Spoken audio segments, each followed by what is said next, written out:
안녕하세요, 딩크입니다. 오늘은 많은 분들이 문의 주시는 타투 관리 방법에 대해 알아보려 합니다.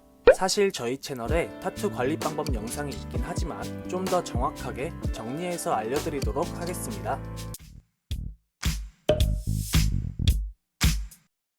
여러분이 타투샵에서 타투를 받고 랩이나 방수 필름을 붙이고 샵에서 나온 순간이라고 가정하겠습니다. 타투를 다 끝내고 샵 밖으로 나왔지만 아직도 타투를 받은 부위가 후끈거리고 욱신거리실 겁니다. 그렇게 시간이 흘러 어느덧 타투를 받은 지 2시간이 지났고 타투 부위에선 많은 진물이 나와 있을 것입니다. 이제 랩이나 방수 필름을 제거하고 타투 부위를 세척해야 하는데요. 아직 세척할 여유가 안 되는 곳에 계시다면 조금 더 있어도 무방합니다. 필름을 제거하고 진물을 세척할 때는 절대 문지르지 않고 식염수나 일반적인 물로만 진물과 피를 흘려서 제거해줘야 합니다. 비누나 폼 클렌징으로 타투 부위를 헹굴 경우 잉크가 빠지거나 타투에 딱지가 앉았을 때 상당히 두껍게 앉기 때문인데요. 회복이 더뎌진다는 얘기입니다. 진물과 피를 흘려서 제거했다면 부드러운 수건이나 거즈로 톡톡 두들겨 물기를 제거해줍니다. 잊지 말아주세요. 톡톡. 맹세! 자, 이제 할 일은 타투 부위의 회복을 도와주는 연고를 바르는 것입니다. 요즘은 타투 전용 연고가 나와 있기 때문에 많이 사용하시는데요. 타투 연고가 없으시다면 비판텐이나 바세린을 바르시는 걸 추천드립니다. 저는 개인적으로 비판텐을 사용하는데요. 어느 것을 사용해도 무방하니 개인의 취향에 맞게 선택하시면 될 것 같습니다. 연고를 바를 때 깨끗이 닦은 손으로 얇게 펴발라주시면 되는데요. 이왕이면 아이스크림 막대같이 생긴 나무 스틱으로 바르는 게 좋지만 없을 경우엔 손을 씻고 손으로 바르시면 되십니다. 연고는 한 번만 바르는 게 아니라 얇게 2-3번 정도 덧발라주시는 것이 가장 좋습니다. 2-3번 바를 거면 그냥 큼직하게 한 번에 바르면 되는 거 아니야? 라고 생각하시는 분들도 계실 텐데 그렇게 바르면 두터운 연고로 인해 공기가 통하지 않게 되고 진물이 고여 회복이 오히려 더뎌지는 걸 경험하시게 되실 것입니다. 그래서 추천드리지 않습니다. 이제 약 5에서 7일간 아침 저녁으로 같은 방법을 통해 연고를 발라주시면 되는데요. 연고를 바르는 하루하루가 지날수록 라인 주변으로 각질이 일어나게 되고 딱지가 생기는 것을 보시게 되실 것입니다. 나는 이런 걸 도저히 가만두지 못하겠어. 하고 딱지를 강제적으로 떼어내시면 절대 안 됩니다. 딱지를 강제적으로 떼어내면 당장에 내 눈에서 사라지기 때문에 깨끗해 보이긴 하지만 딱지와 함께 아물지 않은 부위의 잉크 또한 같이 떨어져 나가기 때문에 강제로 떼어난 부위의 색이 옅어지게 되고 흉까지 지게 되니 절대 하시면 안 된다는 걸 재차 강조해서 말씀드리겠습니다. 연고를 바르다 보면 자연적으로 밀려서 떨어지는 딱지도 있는데 그건 설명대로 자연스러운 현상이니 걱정하지 않으셔도 되십니다.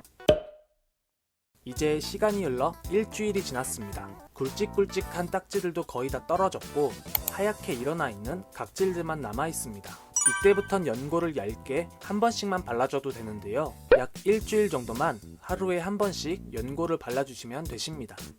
그렇게 타투 시술 후 약 2주 정도 연고를 바르며 케어를 하면 딱지가 다 떨어졌을 때 깨끗하고 발색이 쨍쨍한 타투를 보실 수가 있게 되실 텐데요. 만약 리터치를 받으실 계획이 있으신 분들이라면 보통 타투를 받고 2주 정도 뒤에 리터치를 하기 때문에 앞서 설명드린 방법을 다시 2주 정도 반복하시면 되십니다. 사실 이런 케어가 굉장히 귀찮기는 하지만 내 몸에 평생 남아있을 타투를 위해 투자한다 생각하시고 정성을 들여 해주시길 바라겠습니다.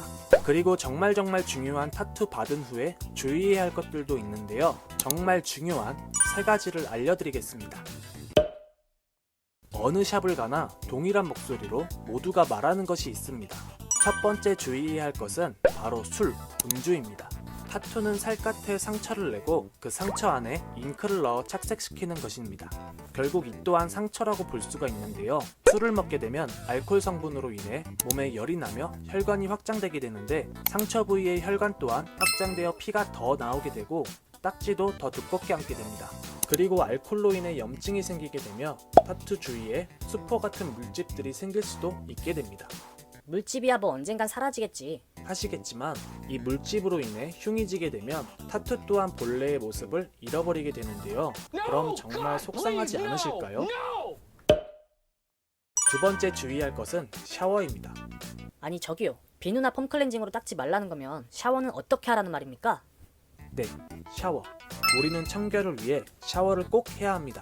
하지만 타투를 받은 직후에 샤워를 하게 되면 안 된다는 말을 주변에서 정말 많이 들을 수가 있는데요. 정확히는 샤워를 하면 안 되는 게 아니라 샤워로 인해 비누나 바디워시 거품이 닿는 것을 피하라는 말입니다. 팔이나 다리 같은 부위는 랩으로 돌돌 말아서 물이 들어가지 않게 샤워를 할 수 있지만 등이나 가슴 같은 부위는 랩으로 감싸기엔 어려움이 있는데요. 이런 부위의 경우엔 일단 몸의 다른 부위들을 샤워기를 통해 샤워를 하신 뒤 물로만 적신 수건으로 땀 정도만 닦아낸다 생각하시고 톡톡 두들겨 세척하시는 게 가장 바람직합니다. 비슷한 것으로 수영장이나 여름철 해수욕 또한 절대 금지입니다. 세 번째 주의할 것은 직사광선입니다. 앞에도 말씀드렸다시피 타투 부위는 잉크가 들어간 상처입니다.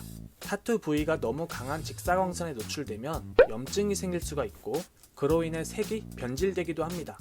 따라서 되도록이면 긴 옷으로 가려주는 것이 좋고 여름철의 경우엔 반팔을 입으시되 선크림을 필수로 발라주시고 가급적 햇빛이 강한 시간에는 노출을 삼가해 주시길 바랍니다. 만약 햇빛이 뜨거운 여름에 해수욕장에 가서 물놀이를 하며 술을 마신다 하면 정말 최악의 사태가 일어나겠죠? 꼭 주의해 주시기를 바라겠습니다.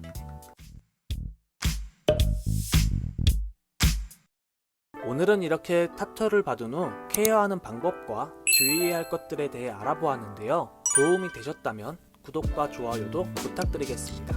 그럼 오늘의 영상은 이만 마치도록 하겠습니다. 감사합니다.